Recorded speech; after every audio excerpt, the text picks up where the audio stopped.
Bonner, she was the impetus for this program getting started back up. We had done it in the past, things that something important, something we need to do. And so we were able to make it happen. It took a lot of direction and those who've come along to make it happen. We also have our municipal court judge, Chad Byer. We have Sergeant Eddie Ibarra, Assistant Police Chief, Assistant City Manager Brian Bray, and you met Ms. Skiller. So we are excited about this program, this opportunity, and glad that y'all chose to participate.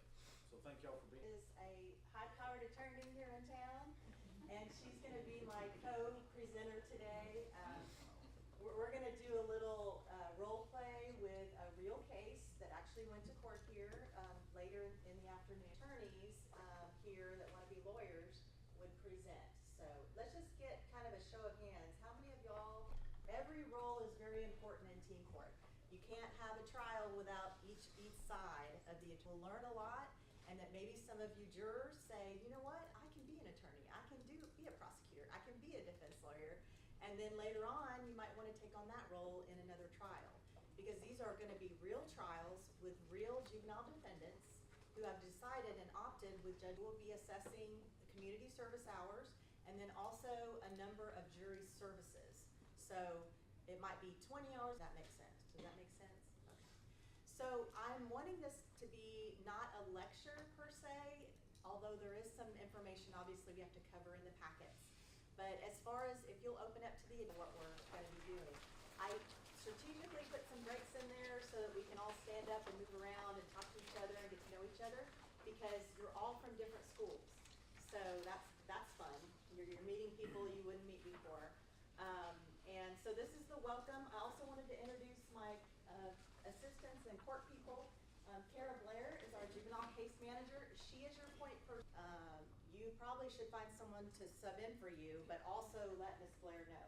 I have Laura Flores. She is our administrative assistant for administration. So she is the administrative assistant for Mr. Gee, the assistant city managers, myself, and our communications director, Jessica Pevsworth. We have our court administrator, Elizabeth Ramos. She is in charge of the court day to day. So she handles not only the juvenile tickets, but all the adults that get Class C misdemeanors. All of the crimes that are heard here are Class C misdemeanors. You've got B's, you've got A's, Class C, B, A, and then you've got in the felony ranges. So there's actually something called a state jail felony and a third degree, second degree, first degree felony. We don't hear any of that here at T Court. We're basically going to be dealing with traffic tickets, speeding tickets, no driver's license, typical things, and our new drivers, and you'll be assessing their sentence on the jury. Can we get the screen up? I guess we are ready to go into some of the tough work.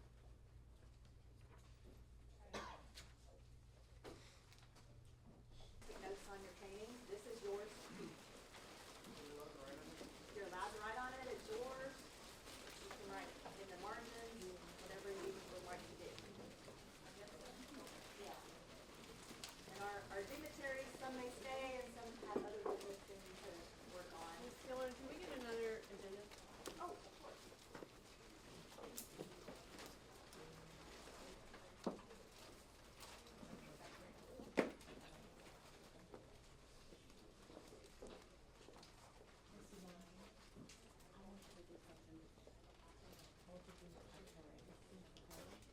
Rules first, so sorry about that, but one of the housekeeping rules, the bathrooms are out the doors on the left. So if you need to go, you don't have to ask permission or raise your hand, just go ahead and go. You are not allowed to leave the courtroom, the court area. Does that make sense? Even on the breaks. You can't go over standpipe or whatever. We're responsible for all of you until the end of the day. So just on the breaks, you can hang around here. Please do not be on your cell phones while we're training, because there will be something, and I know a lot of you want to be on the jury, but at some point you might want to be an attorney. So you do need to listen for the parts that when we're talking about direct examination and cross-examination. Ask me, because I'd rather you, this is all about communication to a job instead of school, but everyone needs to learn to communicate. And the thing is, it's scary at first. When you're first stand up in front of somebody and a group of people you don't know, it is intimidating and it is scary. But we're gonna work through that together because it is all new for everyone, okay? No one here has been on a team court before. Any of your parents been on team court? Raise your hand if any of your parents. I know some of them, it's been a while since we actually had team court. Most of your parents are a lot younger than me. I have been licensed for 30 years. Don't laugh. Erica's younger than me. That's why she's laughing over there. I was an 80s high school kid, so I've been a licensed attorney for 30 years. Before I came to the city, I was a defense lawyer for State Farm. I've always switched to the civil side. I did plaintiff trials as a plaintiff's attorney. Does anybody know what a plaintiff attorney actually handles? What kind of cases? Anybody? I don't know why you would know unless your parents are attorneys. But a plaintiff lawyer represents people who have been the person. But plaintiff lawyers are civil attorneys. So you've got your criminal attorneys over here and you've got your civil attorneys over here.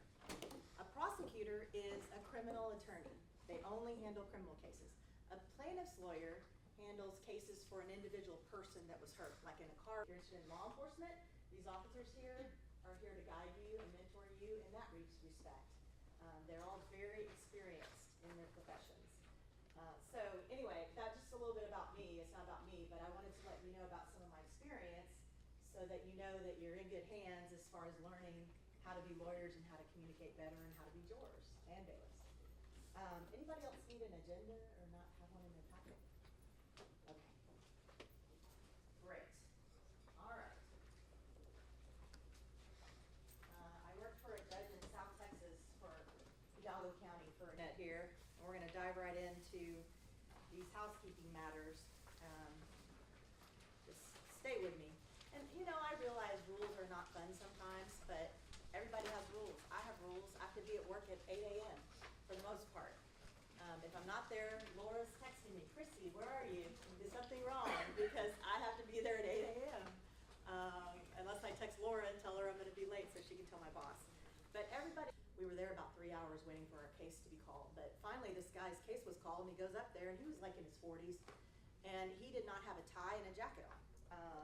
No baggy pants, leggings, pajama pants, yoga pants, joggers, no flip-flops, no sandals, no slides, no caps, hats, or bandanas. In court, you have to take your hats off. It's a formality. In England, that the lawyers actually wear wigs, so that's weird, but they've done that since the 1800s and whatever, and so that's what they do. So we're not going to wear wigs here for the most part. We'll probably have maybe 6 to 10, 6 to 8 on a jury.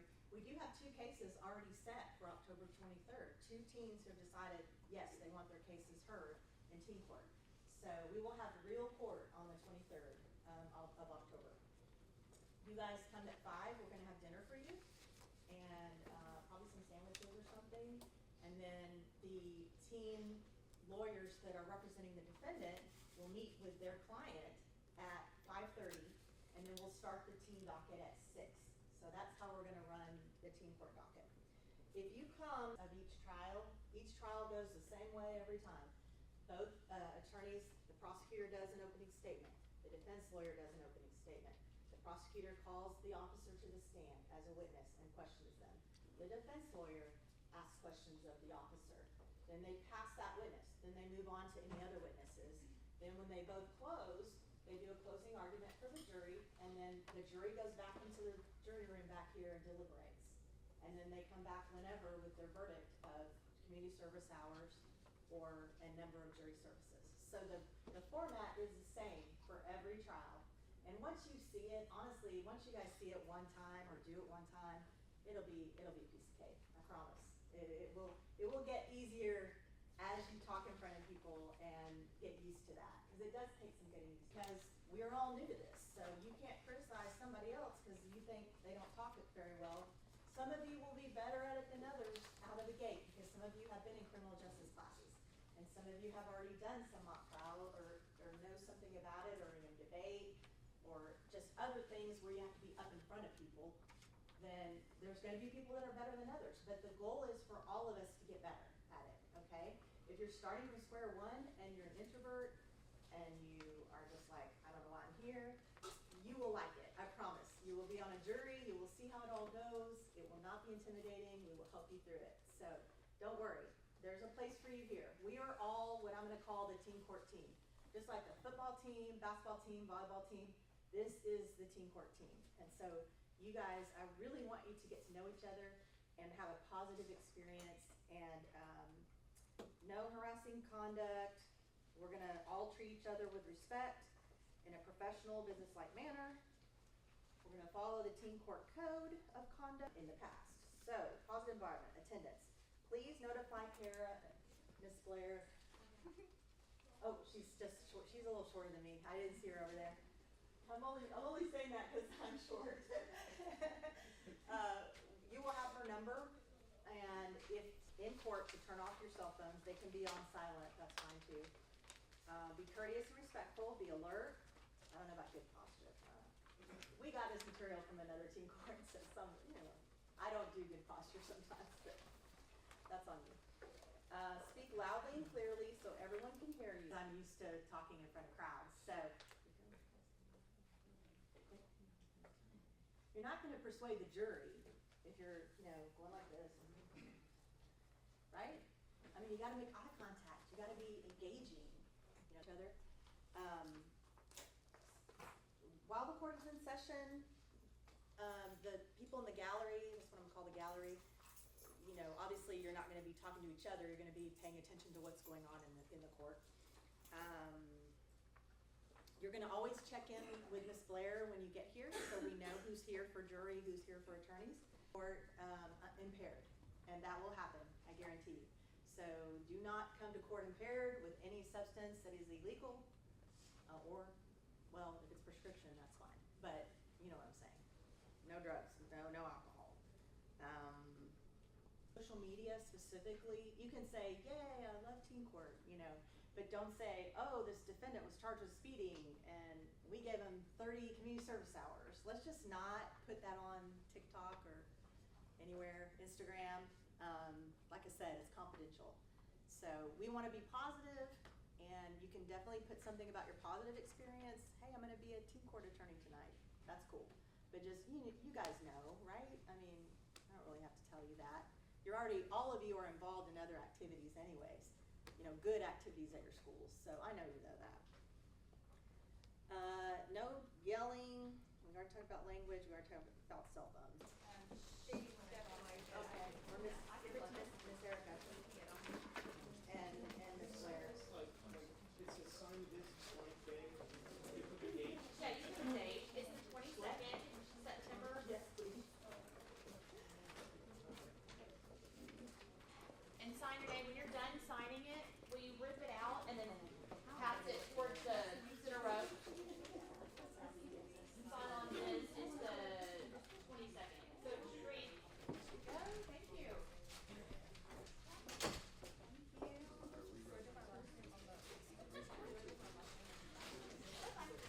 How are you Did you do the, Question that I wasn't able to ask earlier. In the case that your backup for being an attorney is unable to, you're unable to go and your backup is unable to go, will you just pull someone from the and we're gonna, audience? I wouldn't do that to them. Okay. So, Well, in that case, Don't have all my would the date be rescheduled or?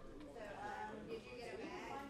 We would have to find, as the attorneys get more seats, and I will do it too, guys, even though I'm gonna do it, they'll still be there. Okay, so we can ask questions in the middle of us saying. We're not there. We're gonna be ready to go. Oh, there is. I've never done it. We'll go over it. Okay, You'll be prepared. Okay.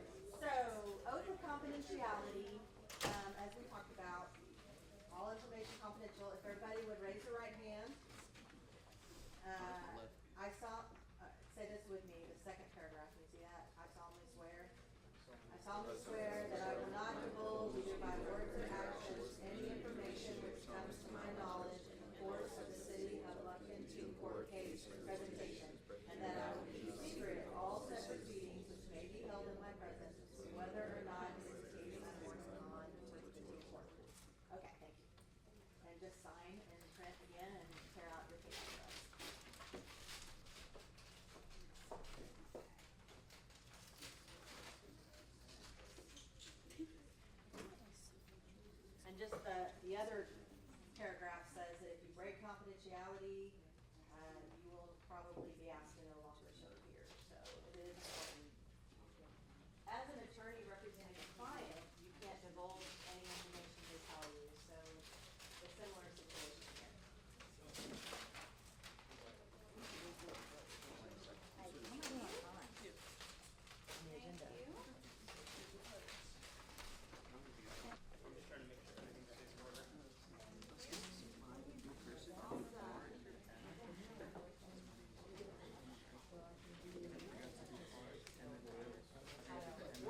good, good. Well,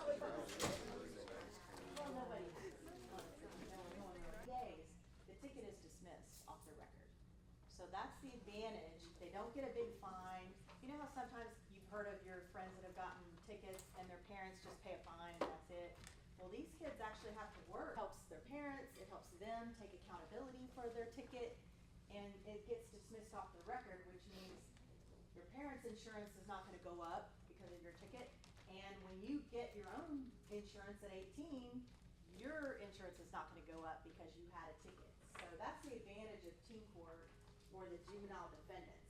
The advantages for you guys is you get to participate in an awesome program, and you get experience communicating, talking, in the courtroom setting. You learn police officer information, how to be a police officer.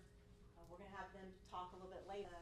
Year, it's a reference letter for college or for a job, so that's important. And we're also gonna have a banquet at the end of the year on May the 9th at the Convention Center for yourselves and your parents to celebrate the year and give out some awards for best prosecutor, best defense attorney, that kind of thing. So it's a pretty exciting progress. What happens then is they go back to the main court. They go back to Judge Byer, and he decides what kind of sentence they have to do. So, you know, then they're gonna get a fine.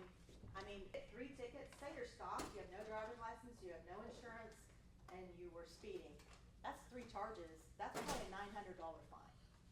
So that's the advantage of coming to teen court, because instead you swap that out for community service hours and teen jury services. Y'all don't need to know anything about that. We're just gonna skip over some of that. You can read how a case reaches teen court. I've already told you that the teen pleads guilty or no contest. And then the case is dismissed. If you see the blue, that's sort of the teen court track. It's docketed. They're gonna be on always be on Monday nights. They're sentenced, community service, jury terms, required other conditions for the judge. Now, the judge, as paper towels and, you know, tied and like stuff that nobody would ever want. But these 2 kids stole them off my front porch, and I had a Ring camera. So, and they had a school shirt on. So it really wasn't the brightest thing, and so of course they were caught. I tracked them down, and plus you probably shouldn't do that to somebody that is a lawyer and a prosecutor. They didn't know that though. And I got all my stuff back for the most part, and they had to write me a letter. They went through teen court. This was when she'll tell you all about herself.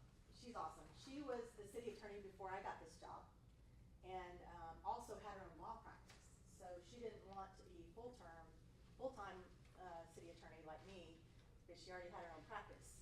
And it says that an ordinance was passed, like a short-term rental ordinance. I wrote that. So any ordinance, we gave your parents a homestead exemption for their taxes. I wrote that ordinance. So that's one of the things I do. I handle HR issues with, we have 389 employees. 389 employees at the city. We do the zoo, yeah.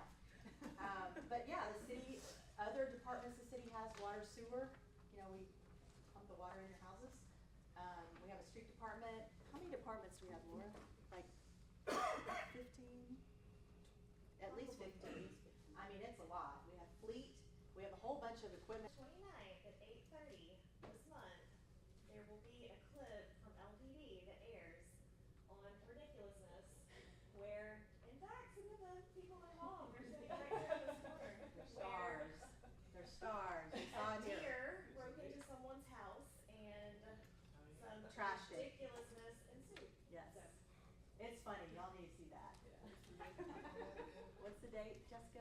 the 29th at 8:30. Sergey, who you met, who spoke with me, he's the city manager. He runs all those departments, and then we have 2 assistant city managers that you also met who run various departments. Oh, the library. I forgot about the library. Yeah. Library, animal control. Yeah, so all those departments we run as a city. dog. Or cat. Yes, oh, we have a lot of dogs. They're all brown. I don't know what the deal is. Formal setting, dress code enforced. We say that a lot. They say in law school, they always talk about the rule of 3, that you repeat things 3 times and it gets in the jurors' heads. So anyway, that's why we keep talking about that all. Coordinator for the middle school in Lufkin, and has been for a number of years. She was very involved in the Angelina County teen court that was a number of years ago. She was basically the coordinator of that whole program. So I think this might be the last thing we do before our break. And then you get to hear Erica talk instead of me, so that'll be okay, trial procedure. The bailiff, actually the bailiff and the judge enter. The bailiff says all rise, and everyone stands up. Whenever the judge comes in and out, or the jury comes in and out, everybody stands. That's just a formality. It's just the way. For 2003, blah, blah, blah, State versus Mr. Smith, William Smith. Just making that up. It probably is William Smith, but we probably won't have that case. Okay, so I'm going to call the defendant, and if the parent is probably with them, up to the bench, and just make sure they know that they've already pled guilty, and that is what they want to do, so make sure it's voluntary. And then the prosecution who will sit here, standard is, you've probably heard it, there's books that are named this, Beyond Beyond a Reasonable Doubt. It's a very high standard in a criminal trial because the person could go to jail, not for a Class C misdemeanor, but for other offenses they could go to jail. So beyond a reasonable doubt, it's a very high standard. So the prosecution goes first because they always have that stretch, go to the restroom, get another water or another sandwich. There's a few still back there. And if y'all came in later, you can come register. Oh, should have gone sooner, huh? You got stiff.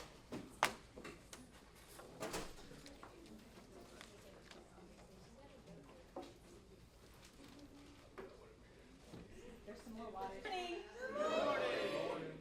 So how many people have been in a courtroom before today? Okay, quite a few of you. For good reasons? Positive experiences? We were trying to sell my house. Okay. I hope sale went through. Good experiences. Was it here in Angelina County or was it somewhere else? Somewhere else. Somewhere else where? Houston County. Houston County. Somewhere else? Where? Fort Hood. Fort Hood.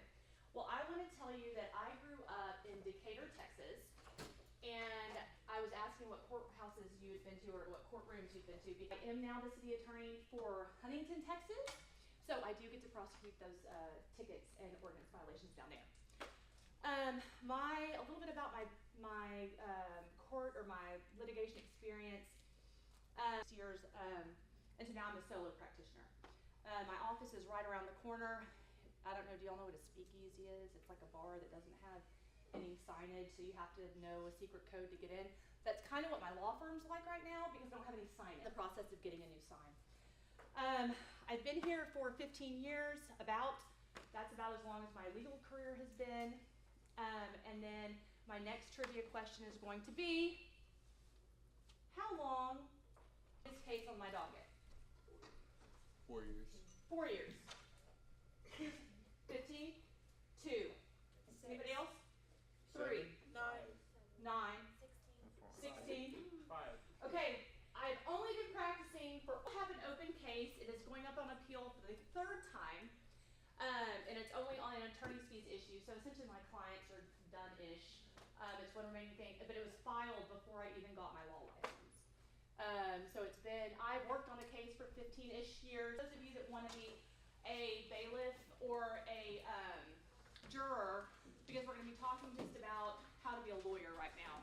But I think that is going to be, Oh, good. Okay, we made some copies.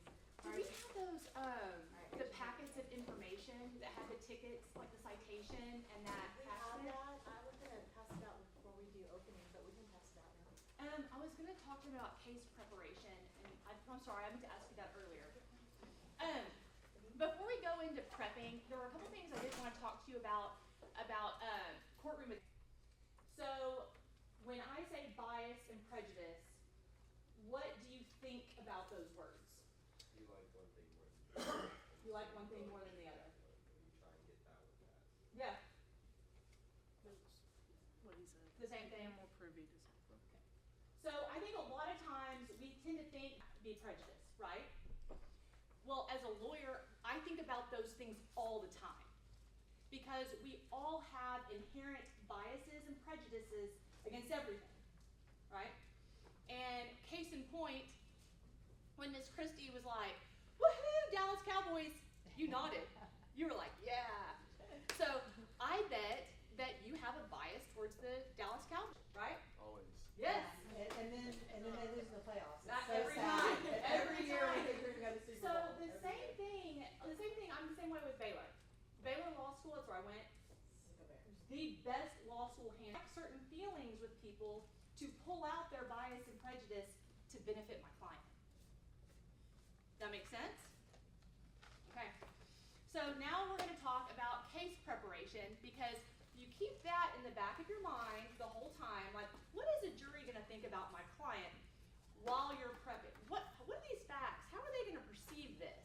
You know, general population, which is going to be you guys, because y'all are going to serve as a jury. Your goal is to be over-prepared. You want to prepare more than the prosecution if you're the defense attorney. If you're the prosecutor, you want to prepare more than the defense attorney. You want to make sure that you have all those questions ready to go, whether it's an outline or whether you've memorized them, okay? So your percent of success is preparation. I probably agree with that. You're going to be getting a packet, information that when you're preparing for team court. I'm just going to let you Take them and if you have an extra take tassel two, back. pass down, and then you just take the rest and pass them around. So in order to get the process started, do you know what the court document is called? I'm going to use it in my thing. What's the court document called to get the court proceeding started? Do we know? It's called a complaint. Okay?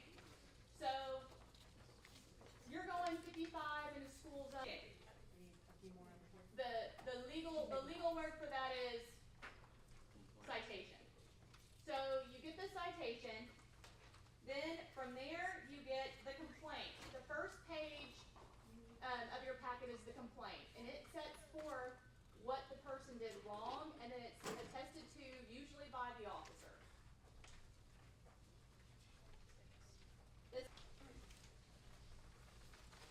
So when you're preparing, do I need to just pause for a I was second? just gonna say, so this is the packet that you will get as the prosecutor and defense lawyer for the docket night, okay? So there may not be a police report. If there was no accident, there's not gonna be a police report.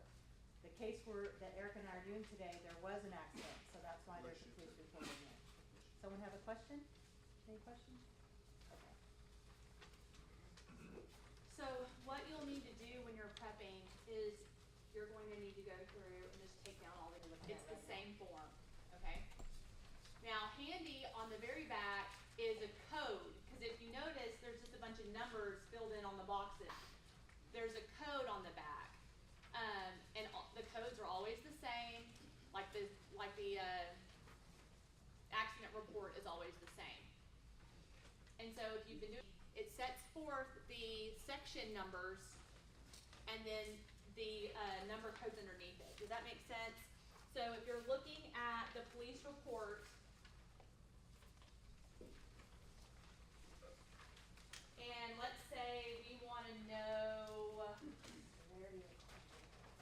the severity of injury. The little column. You see, it's right here, severity of injury, on unit 1. Unit 1, there's a little letter, You see it? little column. See the accident report?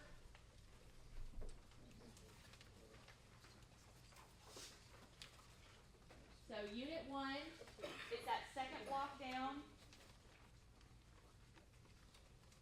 And then if you look, it says the name first, last, and then over to the, if you're looking at the page to the right, severity of injury, and it says 16, and then it says in unit 1. Do we all see it now? Take over the right of the name. You all see it now? There's numbers in each box. So you go to 16. We see 16 on your chart? And it said, remember, go back to the accident report, it said in for both. So now you go in, and these people are what? Not injured. Woohoo! We got there. So that is how That's unit 1. the accident report, okay? Got it?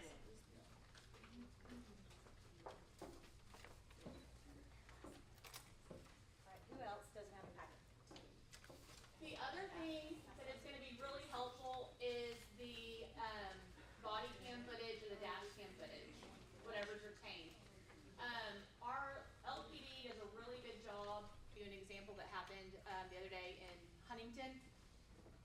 There was a big, like 18-wheeler tractor truck. It didn't have a front license plate on it.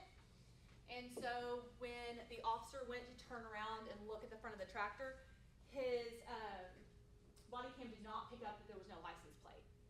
So what he said, he was talking what he was seeing, and he goes, "Oh, no license plate, okay." And then goes back to the window and then starts talking to the driver about her not having a license plate. So that would be really good evidence as well. For maybe the prosecution, it typically, shows that they ran that stop sign, or, maybe it shows that, so you can see that, or the cat ran out, I don't know. And so you have to be looking at your evidence with a critical eye from whatever vantage point you're at, right? And when those hats change, your brain has to change a little bit to think what's going to be helpful for my client. Okay? Y'all got it? You're going to make sure that you have to collaborate with your co-counsel. You'll have somebody with you. So if you want, let me think. So you got up in the morning, didn't you? Yes. And it was 7:30. Yes. School started at 7:45. Yes. And it takes you 20 minutes to get to school. Yes. See, if I was on the other side, I'd be objection, Your Honor, leading. Objection, Your Honor, leading. And she's my client. Because she's right? leading me to the answer without me having to say anything but like yes or no. So if she's my client, what I need to say is, so Miss Christie, what time did you wake? That's still leading. No, that's not. What time? What time did you wake up on Tuesday, September 21st? 6:15. And then what did you do? And then I got dressed and ready for school. Okay, so after you got dressed and you were ready to go to school, what'd you do then? I got in my car and I started driving to school. And then what happened? And then this stupid person pulled out in front of me and I couldn't do anything and an accident happened. So those are examples of open-ended questions that are non-leading. Don't say stupid. That's a bad word, I guess. Don't say stupid. But you see the dude all the time. And you were hurt in this accident, weren't you, sir? Well, yes, I was. They love it. We hate it. If it's not your client, you don't like it. That's right. And then when you're preparing for trial, what I suggest that you do, especially at the beginning, is I would make a very detailed list. Questions in our hands, ready to ask them if we forget them on the spot. Yes.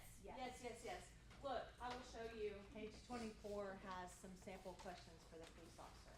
You don't So- have to go down all these in this order. So we're gonna do a little mock trial for you with one witness.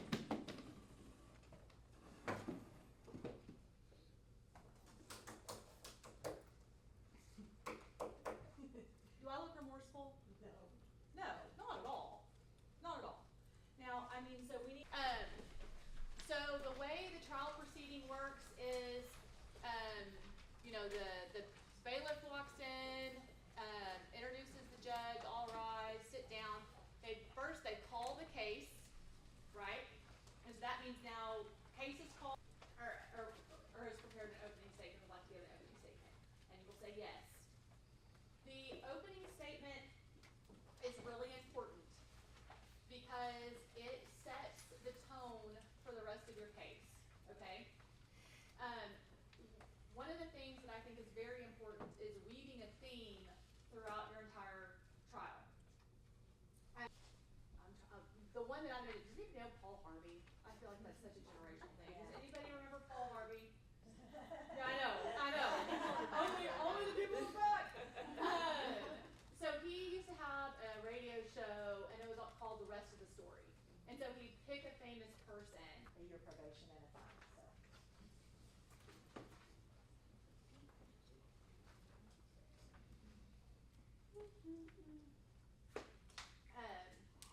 Again, spinning the story is really what we do, right? We're wordsmiths. And so when you are woodshedding, Is Mr. Adams? Mr. Adams is, at least at the time of the accident, 72 years old. And the other driver, what was that Unit 2 driver's name? Jamarcus Coleman. How old was Mr. Coleman 38 at the time of the report.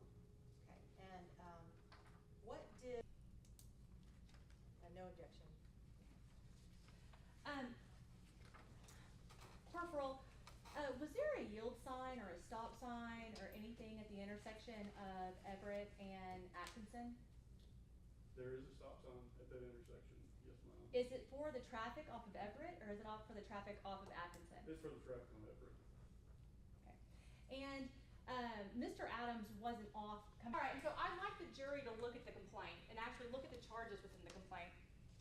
And I believe it says that towards the bottom after the to-wit colon, E. Atkinson CI and did fail to stop, yield, and grant immediate use of the intersection in obedience to a yield sign. Did I read that correctly? Your Honor, I'm gonna Yes, have to ma'am. object. This is not relevant to this case. This gentleman has already pled guilty to this complaint, so therefore any argument regarding the complaint is irrelevant, so. Judge, I'm simply trying to impeach the witness, and attack his credibility. If he's going to lie under oath in his complaint, what else is he going to lie Your about? Honor, I object to the characterization of this witness lying. A typographical error is not a lie, and that, I would ask that be stricken from the record at this time. I'll move on, Judge.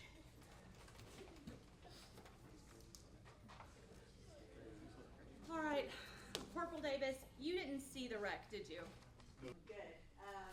So, and you're only assessing punishment. Erica went into some things that were in regard to liability and mitigating liability. And actually, there was an error in the complaint that the corporal did not write, but it should have been charged as something else. So we didn't discover that if the complaint had said failure to yield right away, we would have gone further into that, and you will as attorneys as well as a prosecutor. But Erica did a good job of bringing up inconsistencies that were there, and sometimes there are inconsistencies in the report. Yes. So I have a question.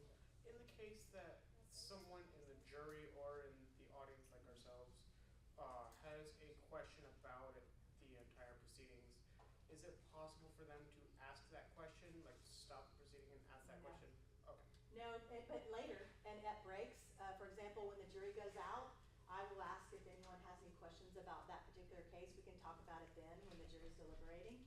Because we do want it to be knowledgeable and interactive and important for your questions to be answered. Yes? Does the jury get a copy?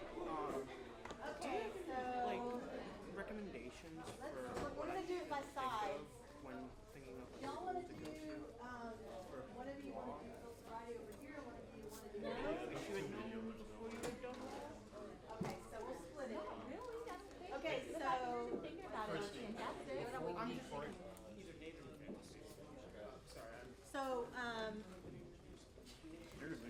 Corporal Davis is gonna go over a few things about field sobriety testing first, and then some of you are gonna go to the field sobriety testing first, and then so drunk goggles look pretty much the same. One's harder than the other, but it simulates that you're impaired. So, and I think if you have glasses, I'm not sure you can put it over the glasses, but it just adds to the effect. She said to get further back. See how it goes. Are you? Sergeant Ibarra kind of hit on it earlier whenever he was talking. And then Ms. Skillern also talked about some individual testing that we do whenever we're doing sobriety testing. So real quick, I'm going to walk y'all through what we call our standardized sobriety testing so that y'all have an idea of it. And then here in a little bit, y'all are going to be doing the sobriety testing. And then we'll actually have you guys actually like score it and tell us whether you think you're a pro. intoxicated or not. So I've only got a couple of these sheets, but a couple of things that I wanted to point out is things that we're looking for signs of intoxication on drivers on the side of the road. Ms. Skillern talked about it earlier. Did y'all hear the fancy word that she used called nystagmus? All right, does anybody know what that word means? Y'all ever heard that before? Just kind of bolt through on it. What you got, Ms. Moore? You're gonna be facing the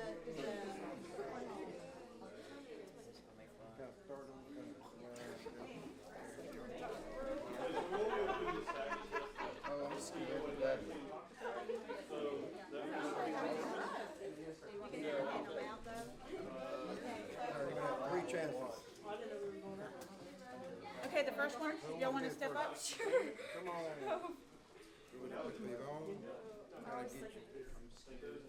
You get 3 tries. See if we can get 3 chances.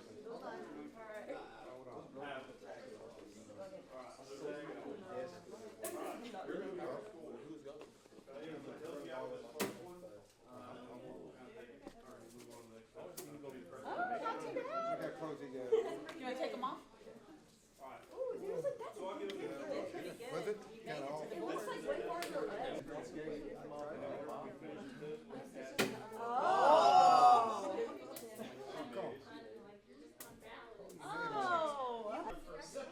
See how they're not consistent? Like, one slow, one far, yeah. Take your arm, put them down your side, and leave them there. Take a look at how it is. Alright, now slide your goggles on. Super easy, right? Okay. Nathaniel, here in a second, whenever I tell you to start, this is what I want you to do, okay? Alright, so.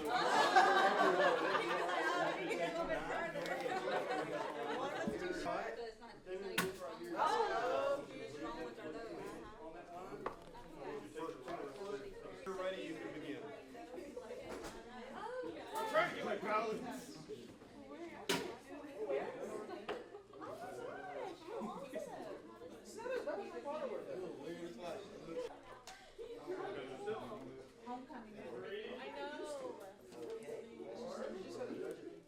The orange tag says totally wasted goggles. They show blood alcohol level of 60.35. Did you get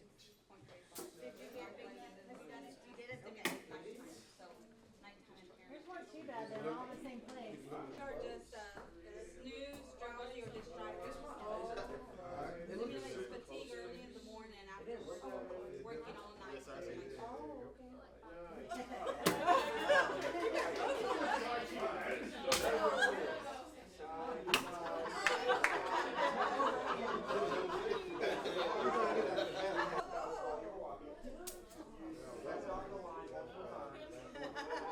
That was his bag. So I'd also say this is so I know like the second and third step, whenever he steps out like this, we have that gap. Pretty good. Pretty good. Yeah, where you can say like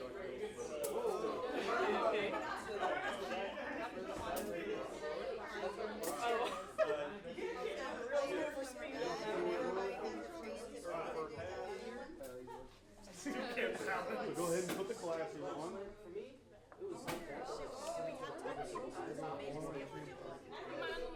I'm going to try to alternate them. Okay, so we're going to do the one leg stand now. Okay? What I want you to do is take your feet and I want you to put them together just like this. Okay, look at how high feet are. Just put them side by side.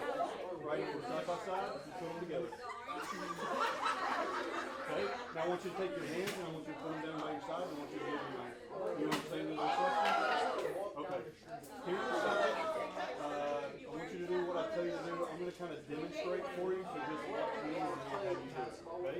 So here in a second, not right now, but whenever I tell you to, I want you to lift the foot of your choice. I don't care which one, your choice. Okay? I want you to lift it about 6 inches off the ground. I want you to keep your toe pointed out away from you. I want you to keep both your legs straight, arms down your side. I want you to look at your foot that you elevated. I want you to count out loud 1,001, 1,002, 1,003 until I tell you to stop. Don't put your foot down. Do you understand those instructions? Yes. Okay? Do you have any questions? Okay? You may begin.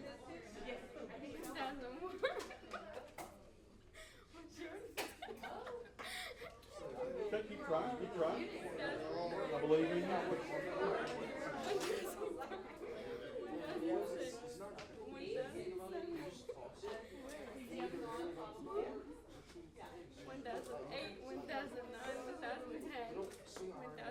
Keep going.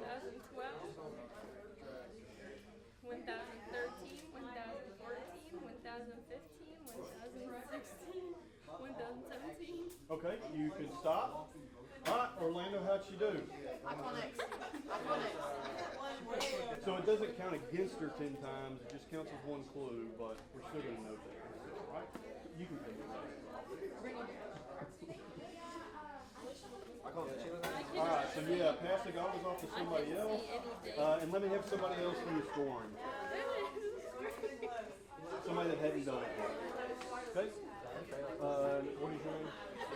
Claire and Brittany. Okay, Claire from you? Claire from you? Alright, we're gonna go back to this walking thing too. Okay, so we're all together. Alright, so you're gonna score up here. These are the clues that we're looking for. Okay, so just kind of pay attention to that and watch her at the same time. You'll have them all. Alright, Miss Brittany, go ahead and put her goggles on. Alright, Brittany, do you see that blue line on the ground in front of you? I want you to take your left foot and I want you to place it on that blue line. Can you do it for me? Okay, now I want you to take your right foot and I want you to put it in front of your left foot, heel to toe, just like this. I can't see either. These goggles are worse. Okay? Put it heel to toe, and then I want you to take your hands and I want you to put them down at your side and I want you to leave your hands. You understand? Okay, I want you to stay in that position while I explain the rest of the test. And I'm going to demonstrate part of the test for you, okay? Okay, so you're going to start from here. Here in a second, I'll have you take 9 heel-to-toe steps down. You're going to turn the way that I show you to turn, and then 9 heel-to-toe steps back down the same line, okay? I'm going to demonstrate 3 of those steps for you, but you're going to take 9, okay? So watch me. Is that really what it looks like when you're drunk? So really drunk, yes. These are like the. That's bad. You're gonna put those goggles on, and that's like a little drunk. These are like a lot drunk. Okay. So There's a little hole. watch my feet. 1, 2, 3. Whenever you get to step number 9, you're gonna leave your foot planted on that line.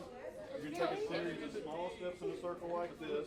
And you're going to take 9 heel-toe steps back down that same line that you came from. 1, 2, 3, all the way back to 9. Okay? Go ahead and find the line for me. Put your left foot on it. But you want to do that? Right foot on it. Do you have any questions about the test? Okay, whenever you're ready, you can begin. Your arms down at your side. Count your steps out loud for me. 1, 2, 3, 4,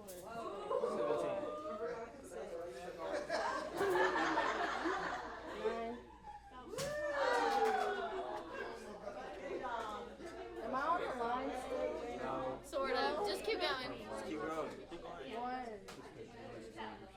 2, 4.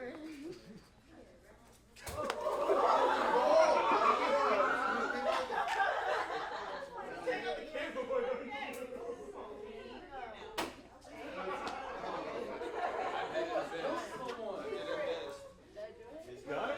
Okay. Go ahead and take the goggles off. How'd she do? A couple of times? So yeah, I'm seeing 7. The only one that I didn't see was the start to the They may still do a blind test. Wait, so did I fail? You're drunk. Yes. You're a very drunk friend.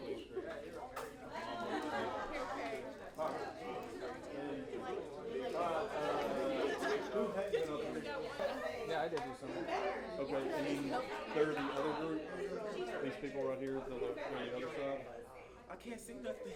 Yeah, it's not an accurate depiction. I can't see. It's like 2.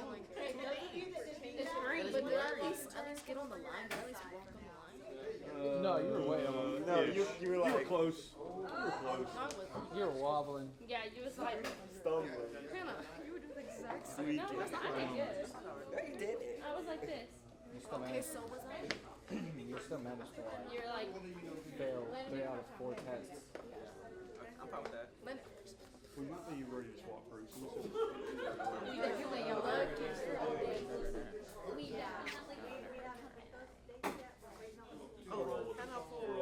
You haven't worn the goggles yet?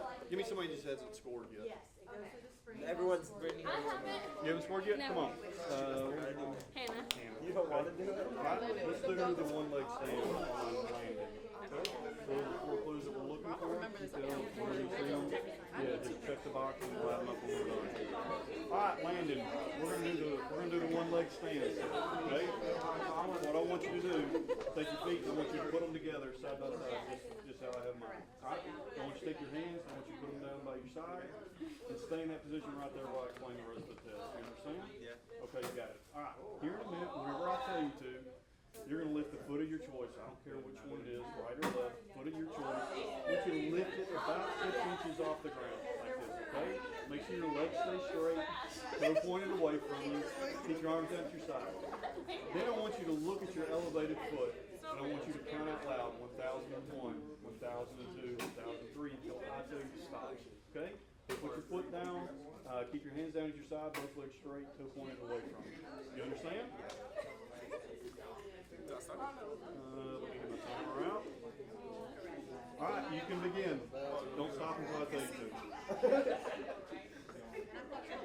1001, 1002, 1003. Arms down at your side. 1004.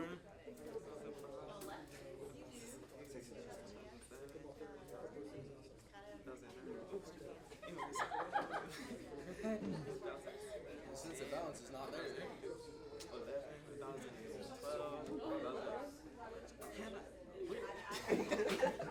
Alright, you can stop. Alright, how'd he do? No. Well, he got like 50-50. Because he put his foot down and then he used his arms for balance, but that's pretty much it. Like, he didn't sweat or hop or anything. I'm gonna say Well, he swing. fell Yeah, with so whenever, so what swaying means is we're supposed to be standing like straight up and down, right? So Is this what they say? we got a new group. So those goggles over there are like lightly intoxicated. These goggles there are like heavily intoxicated. I can see it. Yeah, these are gonna be a lot worse than those over there. Okay? Alright, so what we're going to do is we'll try to rotate as many people through as possible. So we'll have one person put the goggles on and do the test, and then I'll need one of y'all to come actually score them while they're doing the test. Okay? And then we'll have to rotate out to the next group. So, what's your name? Alex. Alex. Okay, so Alex is going to be our first test dummy. I'll run the test, but I need somebody to score the test. Who wants to come score? Grace, thank you for volunteering to come score for us. So, Grace, here, I'm going to show you what we're going to be looking for. So we're going to make Alex do the walk and turn test. So I'll do all the instructions and all that. I just want you to score this. Okay, so look at these clues that we're looking for. I want you to listen to me, and I want you to watch him. And whenever you see one of these clues, I want you to just check that box. And then at the end of it, we'll see how many clues you found. Okay? All right. Alex, you see the blue line in front of you? Barely. Okay, perfect. All right.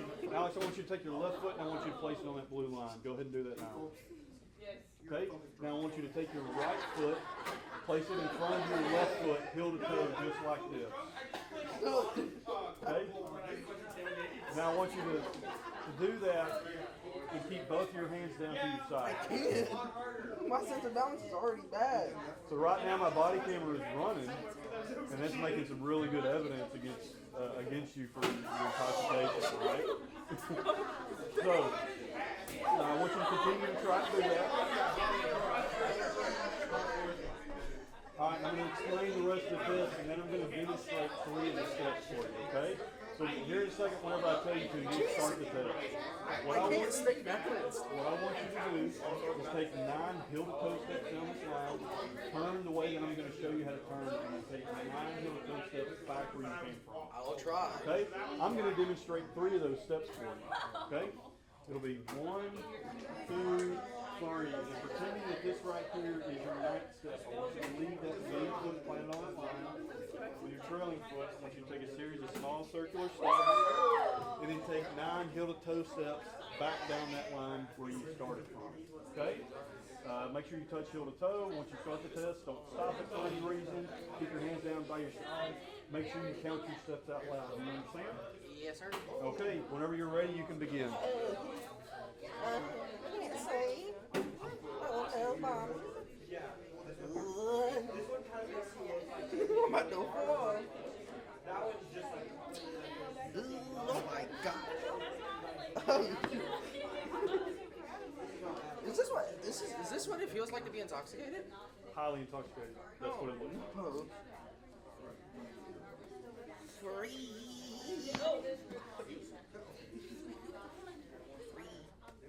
You said I can't. 9. No, I got to do not all the way. 9. I'm looking for 9 steps. 3. 4. I can't do this. That body camera is running I know. right now, creating some really good evidence for me right I now. don't suggest you ever drink. I know. I can't straight melon. I don't even know where the line's at anymore. Just keep walking with that one.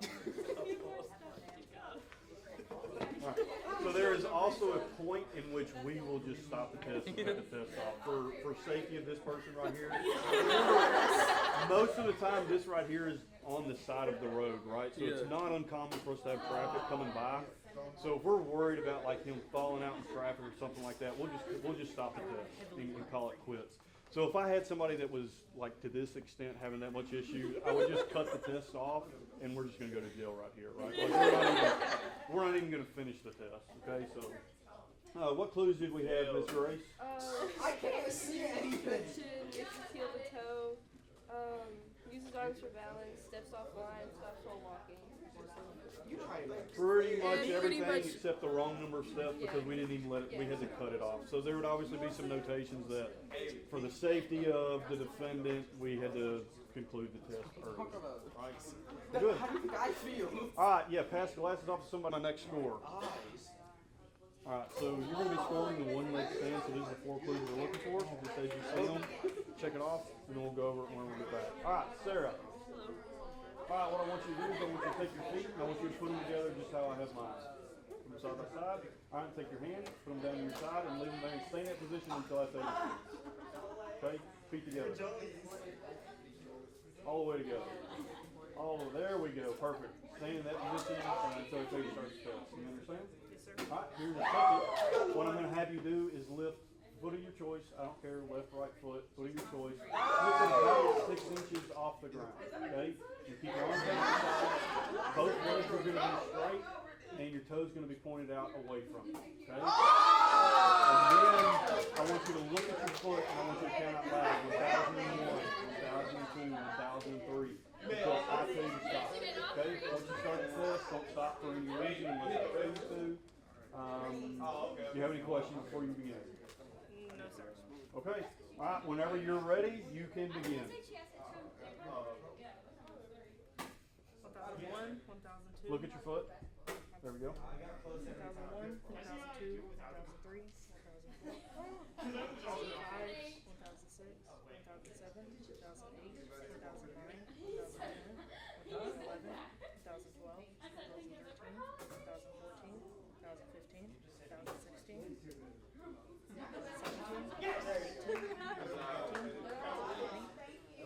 All right. You can stop. All right. What clues did we have? A little bit of sway. The sway wasn't real bad, but it was there. How many times did she put her foot down? 2 times, right? So while that clue only counts 1 time, I'm still going to note it definitely in my report that she had put it down multiple times, right? Throughout the test. Cool. Let's swap goggles. Sarah, hand your goggles off to somebody else, and then Aria. You gonna come score? Okay. We'll do this and then we'll stop. Okay, 1 more and then we'll stop. Alright. Rachel, you're our last victim. Without the goggles, it's like the goggles really mess with your head. Alright. Rachel. Are y'all waving? I know some schools have to wave. He's right there. We're gonna run through this one just a little bit faster.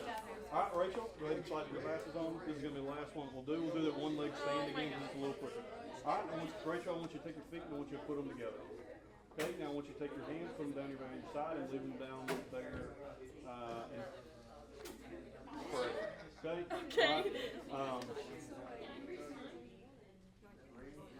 Sorry, just having a little bit of a blank. Alright, here in a minute, what I'm going to have you do is lift the foot of your choice out there, left or right foot, it doesn't matter to me.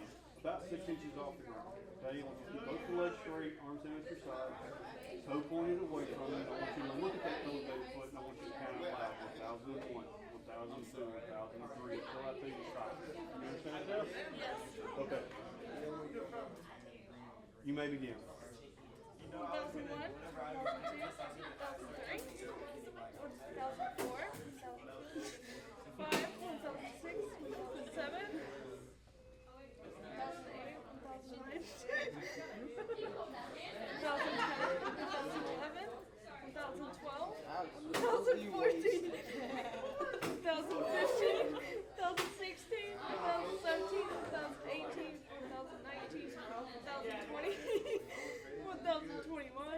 you can stop. And I already have to do.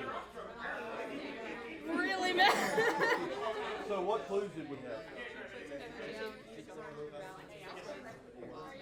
Yeah, and the swaying wasn't real bad, but how many times did you put a foot down? Like a lot, right? So it's only one clue that we're seeing on that, but we saw it so many times that that's going to be a pretty good indicator of intoxication, right? So, Rachel, just real quick, I want to do that again without the glasses on, okay? So we can see the difference. Oh God. So, go ahead and lift the foot up. Look at it. Count out loud. 1001, 1002, 1003, 1004, 1005, 1006, 1007, 1008, 1009, 1010, 1011, Okay, you can 1012. stop. All right, does everybody see the difference? Yes. Right. So if we just see one clue, like the loses, like you lost a little bit of bounce there, that's not necessarily going to be a clear-cut indication of intoxication, right? Again, a lot of times we're doing this on the side of the road, so we have to also keep that in mind. We might not be on a level surface. You know, like the road is designed to not hold water, right? So it has like a little bit of a concave to it if you actually look at roadways. And so sometimes we're sitting on a little bit of a slant. Other things we've got to take into account whenever we're actually judging and scoring these things. But if we're on, those are going to be the good indicators that we're looking for. Okay? That makes sense? Cool. All right, that's all I got. So. I guess if you are school, we're here. Ron, are you ready for your kids? Do y'all have like closing? Or doctors or something like that. So, anybody have any questions for right now? You can always email us later.